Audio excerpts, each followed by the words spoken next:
बिल्कुल।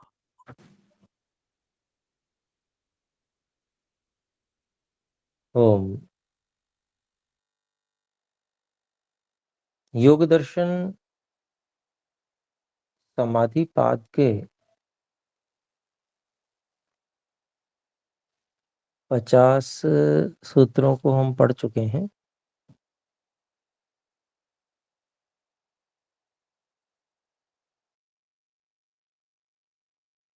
पचासवां सूत्र हो गया है ना जी पूरा, ये शेष है? हो गया। जी धन्यवाद। तो आज से हम 51वां सूत्र पढ़ेंगे। अंतिम सूत्र है ये। यहाँ तक इससे पहले कोई बात पूछनी है तो पूछ सकते हैं। जी राजेश जी कृपया बोलें। नमस्ते आचार्य जी।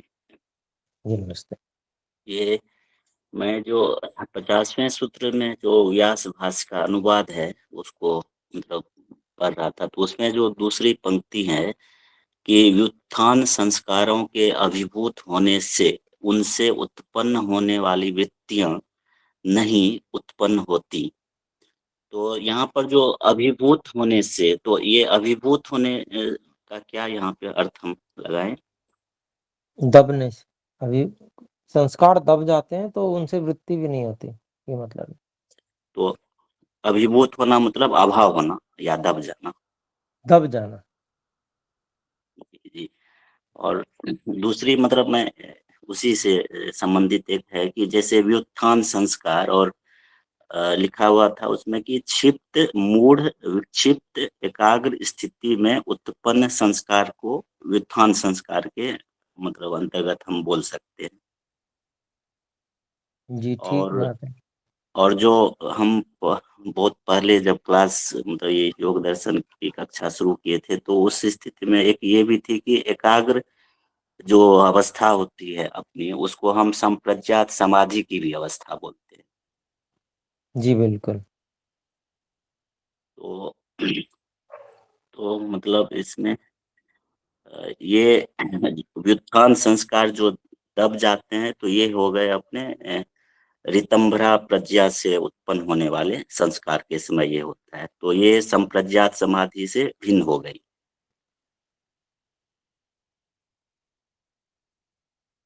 संप्रज्ञा समाधि से भिन्न कहाँ होगी? जी। ये- भिन्न भिन्न कैसे हो गए? क्योंकि ये जो ऋतंभरा प्रज्ञा जो होती है उसमें हमने बताया कि व्युत्थान के संस्कार जो होते हैं उसमें दब जाते या नहीं होते। वित्थान में, हाँ वित्थान में एकाग्र अवस्था को भी गिना गया है क्या? जी जी, वही इसीलिए बोलते एक बार हैं। फिर ये से एक्चुअल पढ़िए मैंने।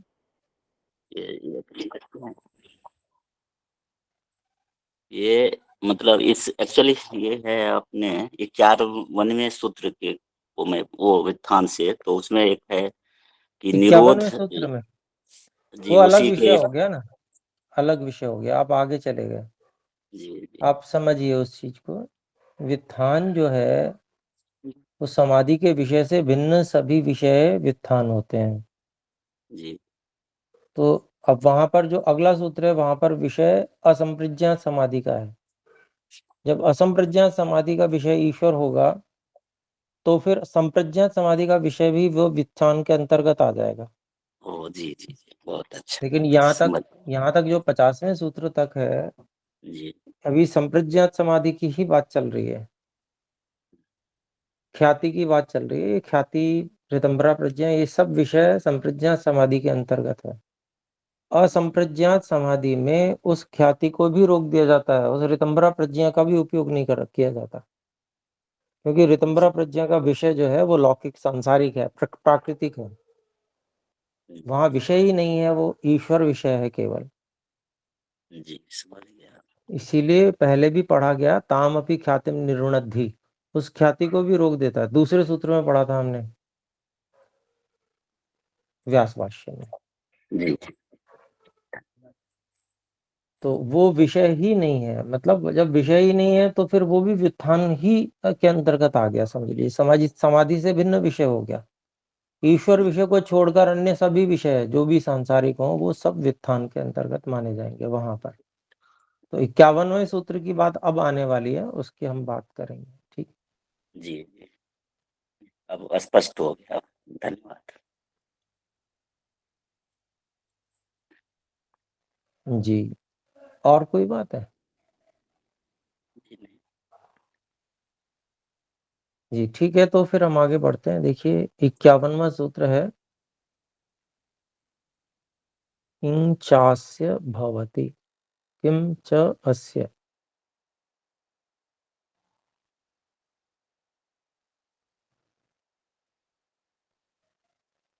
संस्कार समूह से यहाँ पर जो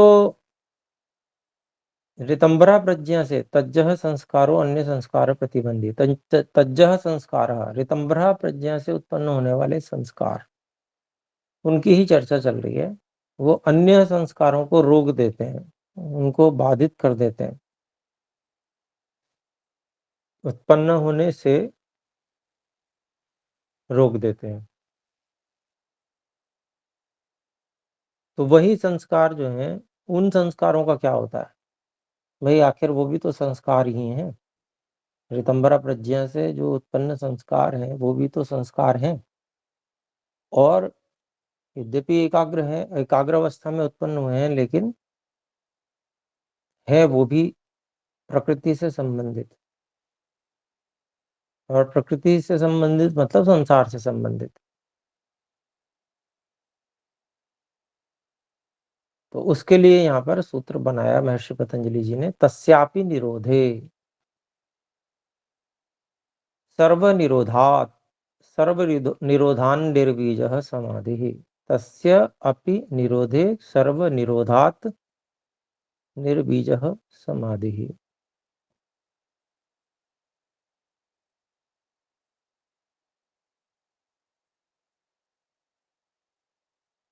तो उन ऋतंभरा प्रज्ञा से उत्पन्न संस्कारों के को भी तस्यापि निरोधे, उन संस्कारों का भी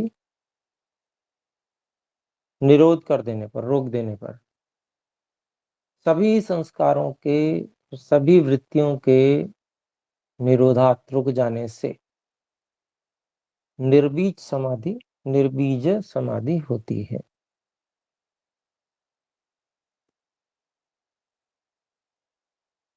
अर्थात उसमें जो संस्कारों का बीज है उसका फिर बाद में पूरी तरह से नाश हो जाएगा। यानी कि संस्कार जो है फिर वो ऐसी स्थिति में चले जाएंगे कि जो नए नए जो ज्ञान है, वृत्तियां हैं, उनको उत्पन्न करते रहने में समर्थ नहीं रह पाएंगे। जो ज्ञान है, संस्कार है, जितने भी प्रकार के संस्कार, जो लौकिक संस्कार हैं या जो ऋतंभरा प्रज्ञा के भी संस्कार हैं, वो भी किसी प्रकार के ज्ञान को उत्पन्न करने में समर्थ नहीं रहेंगे स्वतः अपने आप। कि वो उछल के बीच बीच में कुछ आ गया, कभी कुछ आ गया, जैसे हमारे साथ में प्राय होता है, जो समाधि की अवस्था में नहीं है। तो यही रहता है ना कि वृत्तियां चलती हैं, अक्लिष्ट वृत्तियों के बीच में क्लिष्ट टपक पड़ती हैं, क्लिष्ट चल रही हो तो उसके बीच में फिर क्लिष्ट भी आ जाती है। तो आ कैसे जाती है ये पता ही नहीं चलता है।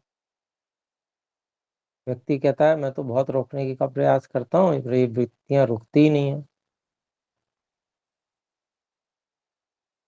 तो जो वृत्तियां हैं उन वो बीज भाव में है, नहीं, संस्कार जो है वो बीज भाव में है, अर्थात उनमें सामर्थ्य है, प्ररोह का सामर्थ्य है। वो जब मर्जी तब अनुकूलता पाके प्ररोह प्ररोह कर जाते हैं।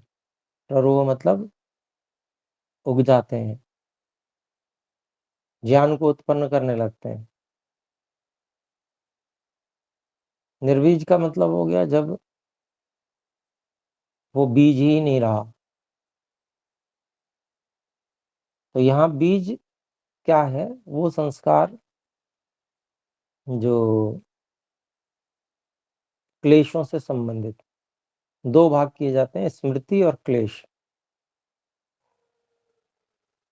क्लेश जब तक स्मृतियों के साथ जुड़ा रहेगा तब तक वो प्ररोह में समर्थ होगा। सब बीज है। जैसे ही क्लेश अलग करके उसको समाप्त कर दिया तो वह फिर ऐसे अपने आप कभी भी अचानक ज्ञान उत्पन्न करने में, अर्थात वृत्ति को उत्पन्न करने में समर्थ नहीं रहेगा। क्लेश नहीं रहा वहां पर। तो यही प्रक्रिया अब निर्वीज समाधि में चलती है।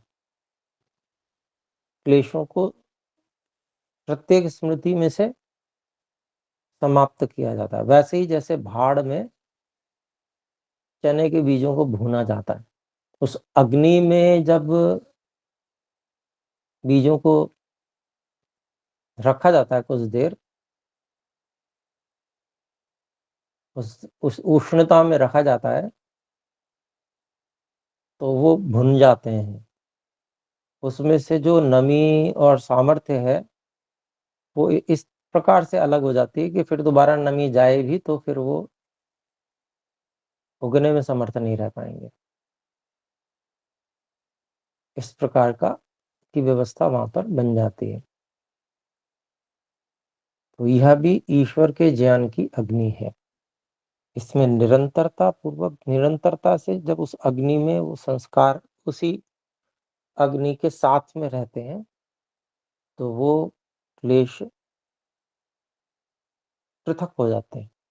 क्लेशों से संस्कार जो है क्लेशों से पृथक हो जाते हैं। जब क्लेशों से पृथक हो जाते हैं लंबे समय तक असंप्रज्ञात समाधि होने से और उसका अभ्यास करने से, तो वो फिर इस अवस्था में चले जाते हैं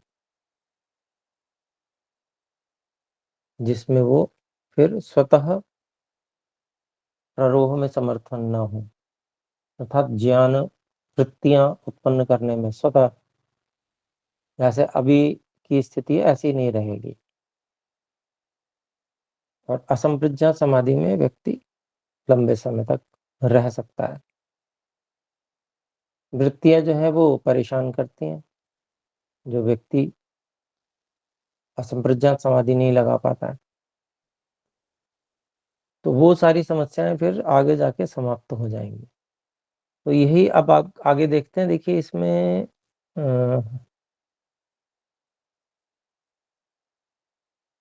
व्यास भाष्य। स न केवलम समाधि प्रज्ञा विरोधी।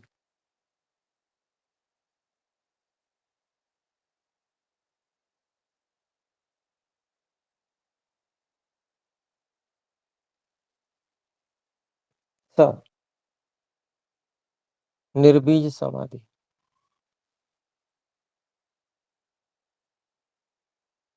जो निर्बीज समाधि की बात यहाँ पर की गई है वो कह रहे हैं वह निर्बीज समाधि न केवल समाधि प्रज्ञा विरोधी, वो केवल समाधि प्रज्ञा की विरोधी नहीं है। क्योंकि समाधि प्रज्ञा को तो रोकना पड़ता है, अर्थात ऋतंबरा प्रज्ञा को तो रोकना पड़ता है, तब जाके वो निर्बीज समाधि प्राप्त होती है। तो कहते हैं कि वह जो है केवल समाधि प्रज्ञा की ही विरोधी नहीं है। आगे कहते हैं प्रज्ञाकृतानाम अपि संस्काराणाम प्रतिबंधी भवति। तो जो ऋतंभरा प्रज्ञा से उत्पन्न होने वाले या ऋतंभरा प्रज्ञा के द्वारा उत्पन्न किए गए, ऐसे कहेंगे कृतानाम, प्रज्ञा कृतानाम, उसके द्वारा उत्पन्न किए गए जो संस्कार हैं उनकी भी प्रतिबंधी रोकने वाली होती है वो निर्बीज समाधि। संस्कारों को भी रोकती है। रोकती क्या है कि रोकना होता है और आगे बढ़ता ही व्यक्ति तब है जब वैराग्य हो जाता है। ऋतंभरा प्रज्ञा से भी वैराग्य हो जाता है। वैसे सामान्य व्यक्ति के लिए बहुत ऊंची स्थिति है धर्ममेध समाधि। धर्ममेघ समाधि बहुत ऊंची स्थिति है, लेकिन उससे भी वैराग्य हो जाता है। वो भी स्थिति जो है क्या कहते हैं, प्रकृतिजन्य, अर्थात विषय सांसारिक ही है। सांसारिक विषय का मतलब प्राकृतिक विषय, सूक्ष्म प्रकृति से संबंधित साधन इत्यादि, जो सूक्ष्म, अत्यंत सूक्ष्म साधन है, उन तक का ज्ञान है सब।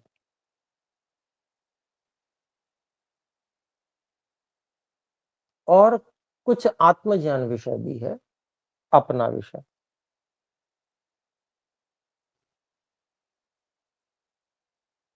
लेकिन सारे संसार इत्यादि से और स्वयं से अपनी जब वास्तविकता पता चल जाती तो अपने से भी वैराग्य हो जाता है। अपने से वैराग्य होके अपने आप को छोड़ा, अपने स्वरूप को छोड़ा तो नहीं जा सकता है, परंतु उस ज्ञान को छोड़ा जा सकता है थोड़ी देर के लिए, कि जो अपने विषय में हमने किया था। तो यहां पर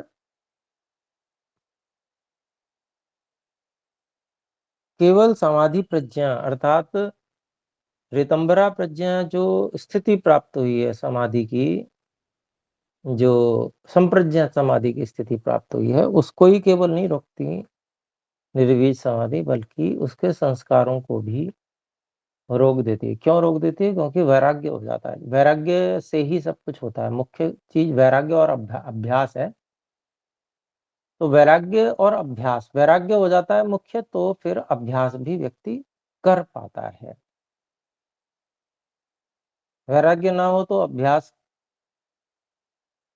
कर भी नहीं पाएगा।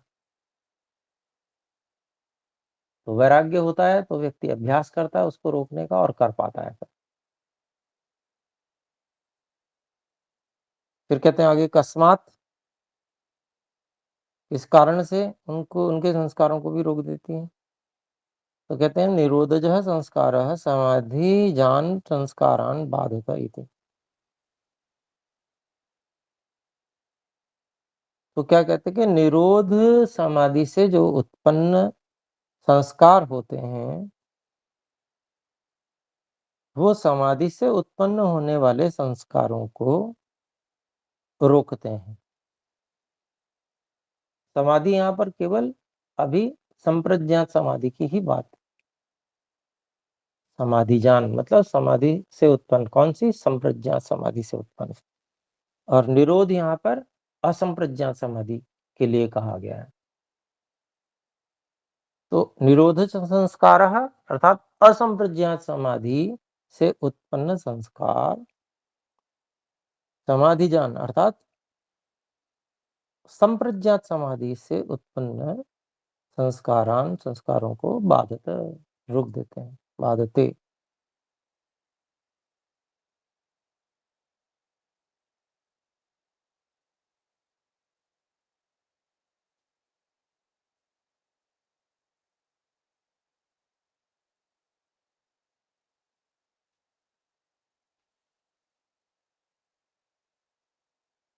तो फिर आगे क्या कहते हैं, देखिए, निरोध स्थिति काल क्रम अनुभवेन, निरोध स्थिति काल क्रमानुभवेन निरोध चित्त कृत संस्कारास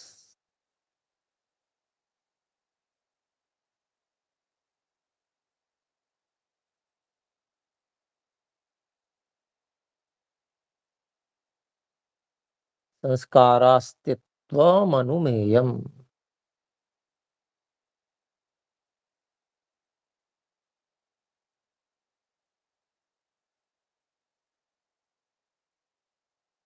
निरोध स्थिति काल क्रम अनुभवेन असंप्रज्ञात समाधि। अभी तक यहाँ बात चली कि निरोध से उत्पन्न संस्कार अर्थात असंप्रज्ञात समाधि लगती है तो असंप्रज्ञात समाधि कुछ समय के लिए लगी तो उतनी मात्रा में जो ऋतंभरा प्रज्ञा के संस्कार हैं उनको उसने दबा दिया, रोक दिया। फिर अभ्यास करेंगे तो फिर रोक और वो दब जाएंगे। तो अभिप्राय क्या है कि संस्कार तो बने रहते हैं लेकिन दब जाते हैं। तो क्या है, धीरे धीरे दबते दबते फिर वो शांत हो जाते हैं और असंप्रज्ञा समाधि विशेष रूप से हो जाती है। वैराग्य जब होता है ऋतंभरा प्रज्ञा से,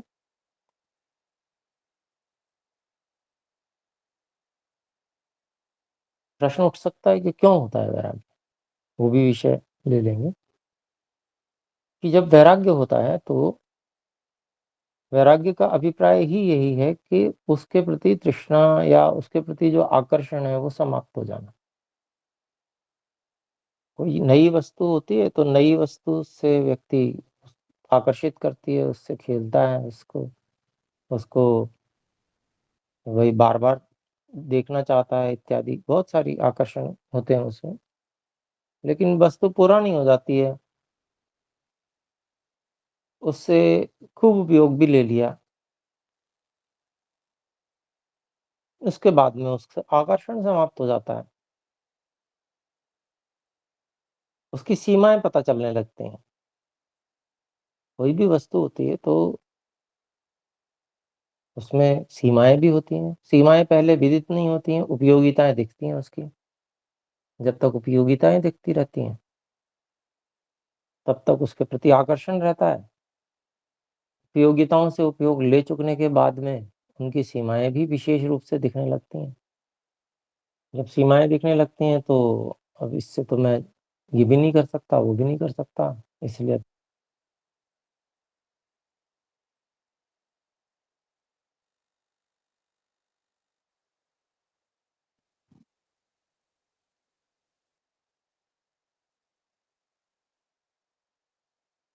तो इससे और अच्छी चीज तो फिर क्या हो सकती है। तो फिर प्रकृति और स्वयं से के ज्ञान को तो कर लिया, अब बचा ईश्वर ही, इसलिए फिर उस ओर बढ़ता है। तो यहाँ पर जो बात कही गई, निरोध स्थिति काल क्रम अनुभवेन, निरोध स्थिति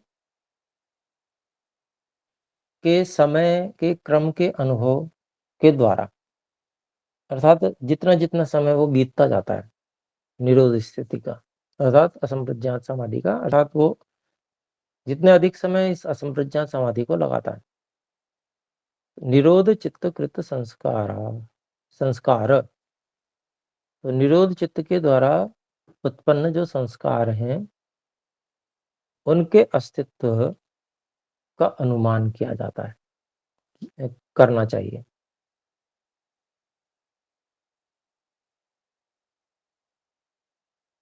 चित्त भी संस्कार बनाता है, चाहे हम देखें या ना देखें। तो निरोध संस्कार भी पड़ते हैं चित्त पर। सभी प्रकार के अन्य प्रकार के ज्ञानों के अभाव का संस्कार रहता है, यानी कि चित्त पर निरोध संस्कार पड़ रहे हैं। तो अब कोई भी सांसारिक विषय और आत्मा विषय नहीं है,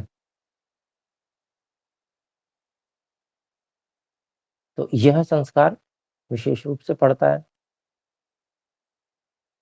तो उसका अनुमान करना चाहिए, ये कह रहे हैं। फिर आगे कहते हैं वित्थान निरोध समाधि प्रभवैः सह कैवल्य भागीयैः संस्कारैः चित्तम स्वस्यां प्रकृतौ अवस्थितायां प्रविलीयते। वित्थान निरोध समाधि प्रभवैः,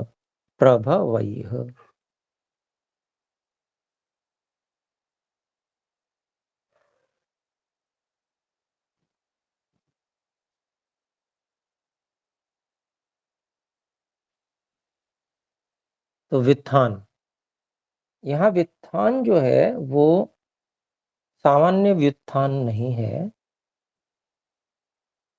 जो समाधि प्रज्ञा की स्थिति है, यानी कि ऋतंभरा प्रज्ञा की स्थिति है, वो भी व्युत्थान के अंतर्गत है, इसलिए उसकी बात कर रहे हैं।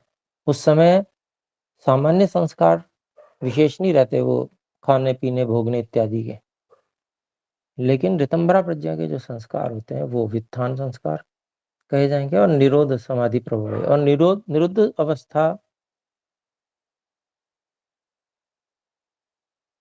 में जो संस्कार बने हैं प्रभव, उनसे जो उत्पन्न हुए हैं उनके द्वारा उनके साथ में, तो दो प्रकार के संस्कार हो गए, निरोध समाधि वाले और एक जो ऋतंभरा प्रज्ञा वाले संस्कार है, उनके साथ में कैवल्य भागी यही है संस्कार है यह। तो जो मोक्ष के भागी बनने वाले संस्कारों हैं, उनके साथ में चित्तम स्वस्याम प्रकृतौ, चित्त जो है अपनी प्रकृति में, तो चित्त की प्रकृति क्या है, तो अहंकार है। अहंकार से तो चित्त बना है, अहंकार से चित्त इंद्रियां ये सब चीजें बनी है और तन्मात्राएं। ये बात पहले आ चुकी है, सांख्य दर्शन में आ चुकी होगी, यहाँ नहीं आई होगी। तो उसकी जो प्रकृति है, यानी कि उसकी वो जिससे बना हुआ है, वो कारण जो है, चित्त जो है अपनी प्रकृति में, अपने कारण में अवस्थित आयाम, जो पहले से अवस्थित है, अपने जो कारण है अहंकार, उसमें प्रविलीय थे, उसमें विलीन हो जाता है। अर्थात चित्त के स्वरूप में नहीं रहता। कब? जब शरीर छूटता है। तो यहाँ पर वो सारी चीजें बीच में गिन लेनी चाहिए, समझ लेनी चाहिए। ऐसा नहीं है कि असंप्रज्ञात समाधि हो गई और बस चित्त विलीन हो गया, खत्म। नहीं, वो जब तक शरीर है, स्थूल शरीर है, तब तक तो रहेगा। लेकिन जब दग्ध बीज भाव अवस्था संस्कारों की हो गई, जो निर्बीज जिसको कहते हैं, हो गए, तो उसके बाद में शरीर बना रहता है। जब तक स्थूल शरीर रहता है तब तक चित्त रहता है, लेकिन फिर उसके बाद में शरीर के समाप्त होने के साथ ही चित्त भी अपने कारण में विलीन हो जाता है। ये ऐसा समझना चाहिए। उसी को कहा है यहाँ पर, सीधे कह दिया, मतलब उसके बीच की बात पूरी नहीं कही गई है, वाक्य छोटा है इसलिए। फिर आगे कहते हैं तस्मात् ते संस्काराः, समय हो गया। इसको फिर हम अगली कक्षा में ले लेंगे, थोड़ा सा लंबा है थोड़ा। तो आइए एक बार ओम का उच्चारण करते हैं।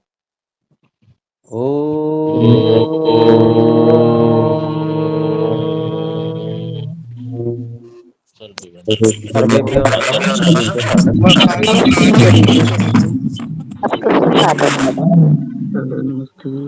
प्रणाम।